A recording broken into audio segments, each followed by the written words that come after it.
اعوذ باللہ السمیع العلیم من الشیطان اللعین الرجیم بسم اللہ الرحمن الرحیم قال یا بنی انی اری فی المنام انی اذبحک فانظر ماذا تری قال یا ابت افعل ما تؤمر ستجدنی ان شاء اللہ من الصابرین صدق اللہ مولانا العظیم وصدق رسولہ النبی الکریم۔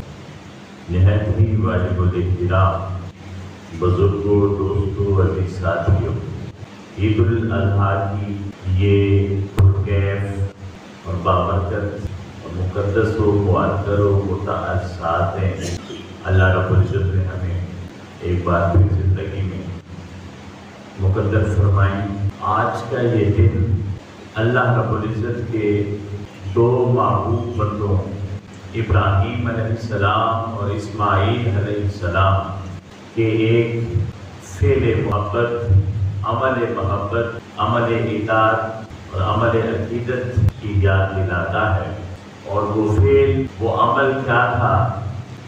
اللہ رب العزت نے اپنے محبوب بندے ابراہیم سے کہا کہ خواب میں دکھایا، اور خواب کیا تھا؟ خواب یہ تھا کہ انی اذبحک، کہ اے میرے بیٹے اسماعیل میں تجھے ذبح کر رہا ہوں۔ اس خواب کی تعبیر بالآخر یہ ہوئی کہ حضرت اسماعیل علیہ السلام کی قربانی اللہ چاہتا ہے۔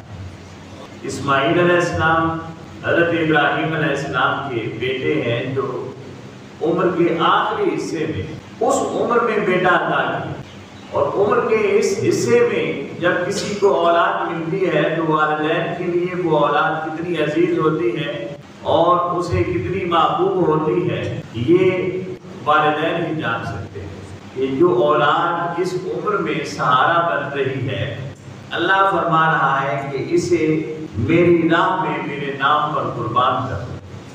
اور قربان صرف یہ نہیں کرنا کہ اللہ کی راہ میں دے دینا ہے، دین کی خدمت کے لیے دے دینا ہے، فلاح کے اور خیر کے کاموں کے لیے وقف کر دینا ہے، ایسے قربان نہیں کرنا، بلکہ گردن پہ چھری چلا کر ذبح کر دینا، اس کی ظاہری حیات ہی کو ختم کر دینا۔ یوں تو ہم کہتے ہیں نا کہ یہ بچہ میں نے اللہ کے نام پر وقف کر دیا، یعنی اللہ کے دین کے لیے میں نے اسے وقف کر دیا ہے، یہ دین پڑھے گا، سیکھے گا اور دوسروں کو سکھائے گا، ہماری نجات کا سبب بن جائے۔ یہ جو وقف ہے یہ نگاہوں کے سامنے رہتا ہے۔ اللہ رب العزت جس وقف کا تقاضا کر رہا ہے وہ یہ ہے کہ اسے ذبح کرو، محبوب ترین چیز کو ذبح کرو۔ تو یہ پیغام ہے اس بات کا، یہ صرف عید نہیں ہے، عید ہمارے لیے اس طور پر ہے کہ اگر وہ اسماعیل تب ذبح ہو جاتے تو آج ہر والدین اپنے بیٹے کو اپنی حیات میں اپنے ہاتھوں سے ذبح کرتا۔ عید اس لیے ہے کہ اللہ رب العزت نے اسماعیل کو بچا کر ہم سب کی اولادوں کو ہم سے بچا دیا۔ یہ عید ہے، یہ ہمارے لیے خوشی کی بات ہے کہ ہم اپنے ہاتھوں سے اپنی اولادوں کو ذبح کرنے سے بچ گئے، بچا دیا۔ ورنہ یہ ایک بہت بڑا پیغام ہے قیامت تک آنے والے انسانوں کے لیے کہ اللہ انسان سے اس کی محبوب ترین چیز مانگتا ہے، اور جب وہ انسان اس کے امتحان پر پورا اترتا ہے اور اپنی محبوب ترین چیز اس کے حوالے کر دیتا ہے تو اللہ رب العزت اسے مقام اور منزلت عطا کرتا ہے، اپنا قرب عطا کر دیتا ہے، اپنی رضا عطا کر دیتا ہے۔ شرط یہ ہے کہ پہلے اس کے نام پر بکنا پڑتا ہے اور اپنا سب کچھ بیچنا پڑتا ہے۔ یہ پیغام ہے ہمارے لیے۔ ہم عید تو مناتے ہیں، قربانی بھی کریں گے، بڑے قیمتی جانور بھی لیے ہیں ہم نے، نمائش بھی کریں گے کہ اتنا مہنگا ہم نے جانور خریدا ہے قربانی کے لیے۔ اسے ان نمائشوں کی ضرورت نہیں ہے، وہ چاہتا یہ ہے کہ اے انسان تو سمجھ جا کہ مجھے تیری قیمتی چیز چاہیے، مجھے تو چاہیے، تیرے ان گوشت کی اور خون کی مجھے ضرورت نہیں ہے۔ وہ کہتے ہیں لن ینال اللہ لحومها ولا دماؤها،